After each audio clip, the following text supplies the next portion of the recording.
Okay, folks, I want to talk to you a little bit about the Monsterclay. One of the problems with the Chavant, the NSP Chavant, is, well, first of all, it's very hard. It's great for finishing surfaces and such. It also gets really sticky to your touch in your hands. It also doesn't stay, malleable for very long. I've warmed this up in the microwave. This is the Monsterclay. Look at this. It's like taffy.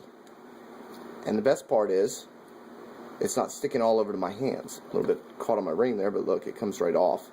The Chavant's kind of infamously known for being very sticky, and I mean this is very malleable.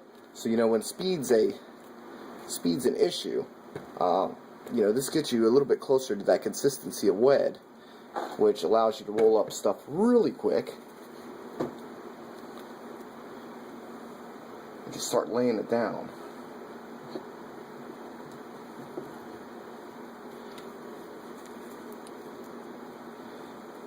Speed can be an issue. You want to get things blocked in as quick as possible, and one of the things with the Chavant, it's just not this workable to where you could just go at it like this. I mean, it's no different than wed, and even wed will get all over your hands, and this is just staying nice and clean, which makes it really nice. It has several different consistencies that you can work with. I've got this melted down to a liquid state. You can see, well, partially melted. You take a mold, something like this, peel back your mold, and you can literally pour the material right in there.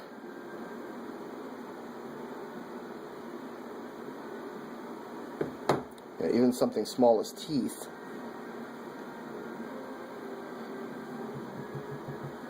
You can get that right down in there. Now, if you had Chavant up to temperature, you would not want to do that. This has a low melting point, so it's not quite as hot.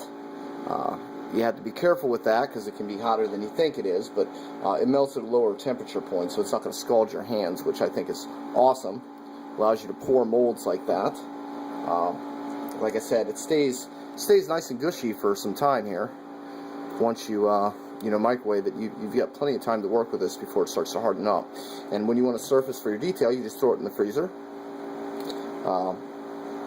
To freeze up nice for you, or you can use the spray air or something like that to speed it up. The Chavant, I found a very good use for it. It's very useful for holding up my Monsterclay. That's pretty much how I feel about it. I will never go back to Chavant. I will use wed clay on larger products, but again, I think this has a lot of advantages even over the wed clay, because once it's cooled, it surfaces fairly just as well as the Chavant does. So it's kind of the best of both worlds. You're combining the malleability of the softer clays, which allows speed. It has several working states. I mean, you can get this in a putty-like state too. This is kind of the taffy-like state. This is the state that I like to work with it myself. I'd also like to say that I'm very proud that I'm going to be distributing Monsterclay myself. So you'll be able to order it directly from my website or swing by the studio and pick some up. I have an order coming in here shortly, and I really believe in this stuff. This is the clay that I use, and I just wanted to share it with you.